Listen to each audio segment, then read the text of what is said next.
Good morning. It is the second of 5 Fridays. Yes, it's 5 Friday and 5 Saturday, March. I have Jordan Cox in the studio today with me. We're talking about dealer trust and Gen Z and a surprise Rivian and whatever else comes up. Is that a new guitar behind you? No, it's the same one. Is it? I wish it was new. Which one? This one? That one. The teal one. That yeah. one. Yeah, the green one. No, the teal one's my favorite. Oh, is it? That's why it's right in the middle. That's favorite right, yeah. favorite child? Right next to the longboard. Hey, oh my gosh. Yeah. Got it.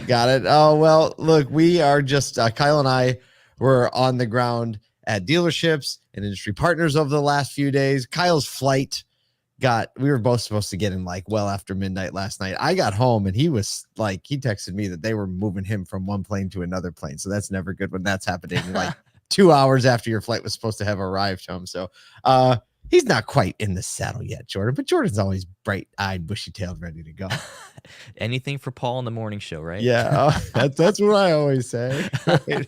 Oh, a couple things to talk about. Obviously, got a SodaCon coming in 67 days. Right. Coming in hot. The early bird discounts are ending soon, so like real soon, like less than a week. So if you're going to get your tickets, get them now, save some money, come to the best event you've ever been to on May 15th and 16th, and we'll just call it a quarter. What do you say?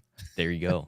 We're going to have lots of things coming up. WOCAN breakfast. Maryland Auto Dealer Association is hosting their annual meeting in conjunction with the SodaCon. So just a lot of great dealers, industry partners, dealer association. We have probably like 4 to 6 dealer association presidents representing. I can't go through all the things right now, but we do have Will Guidera, who is everywhere on the internet right now, author of Unreasonable Hospitality, and he's our keynote speaker. So come meet him in person and be the coolest person you know of.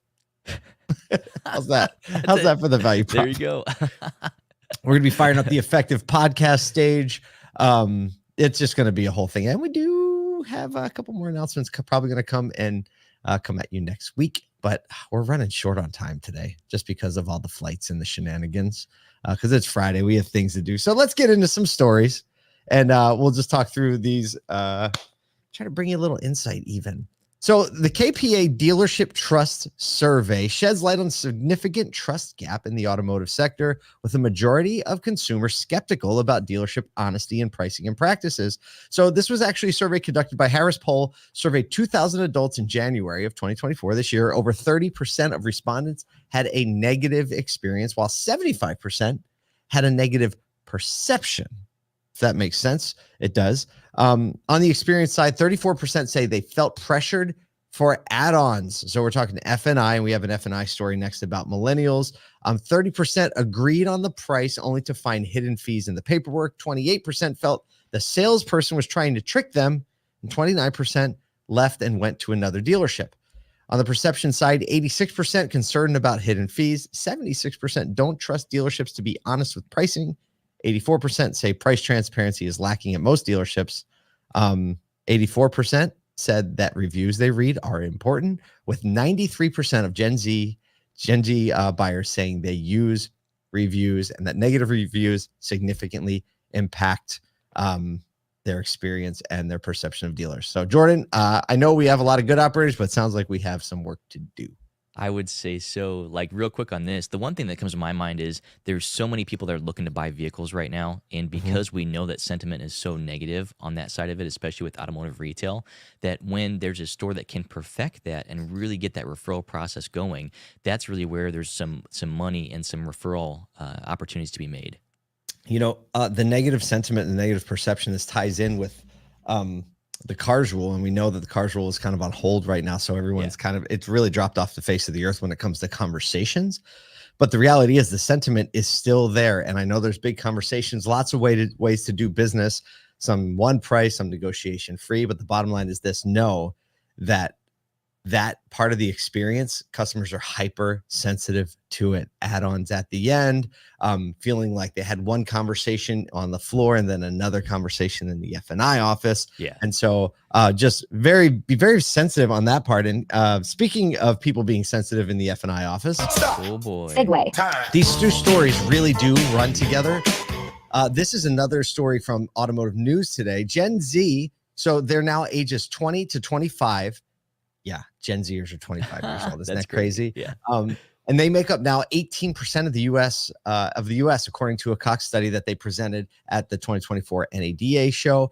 And it's looking like they have a unique appetite when it comes to F&I, the process, the products, and the key to unlocking the good stuff isn't all digital as you might think. So despite being digital natives, Gen Z buyers prefer the blend of online and in-person experience. It's something that we've been talking about a lot. When we talk to people on the street anecdotally, they always say they like coming into the store. So according to the presentation by Cox's Tracy Freddy said, there are people who will spend time online to do research, then come into the dealership. So rather than waiting till the very end of the sale to pitch financing, which is very common practice, move it to the front.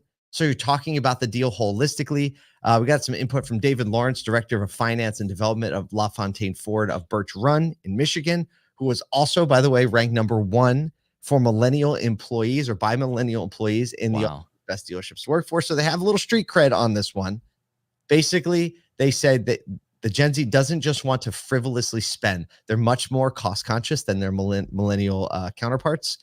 And he said transparency in dealing with Gen Z buyers is paramount. They're frugal. They want to know what the full cost is, and they want to talk numbers. This is interesting. They want to talk numbers before they test drive. How about that? Interesting, which really flips the entire process on its head, doesn't it? Isn't it really? And who was it? We were talking just the consumer journey is dead, right? Yeah, that's right. Well, the consumer, the path to purchase, it's like the consumer is the architect now. They are saying like, no, I don't want to do this, drive it, get in the ether, talk one number, go in the F&I, end up adding.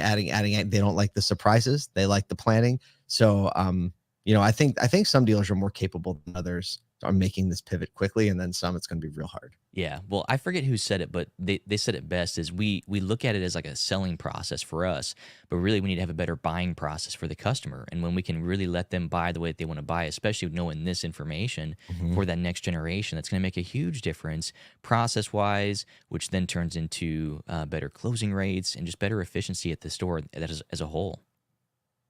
When you were in the stores and you were marketing to, millennials, Gen Zers, did you have any like special trajectory when you made content, or like were you part of the process architecture, how you spoke, how you talked to them, the meet and greets and all that? So like a few things come to my mind, especially back when I was selling too, because I sold for 7 years before that. I was always super upfront and super transparent about what was covered, what and what wasn't, because we were just a used import lot. Yes, it was luxury side of it. It was, yes, we did carry Volkswagen, Audi, Mercedes, BMW, all the European imports, but like being really upfront about that and having that conversation about what is covered and what isn't before we even go on a test drive made a huge difference. And I'm talking like warranty wise, because sometimes you would have BMW would do a 4-year, 40,000 mile warranty. And that's also for their powertrain. So 4-year, 48,000 mile warranty. And that's for their powertrain too.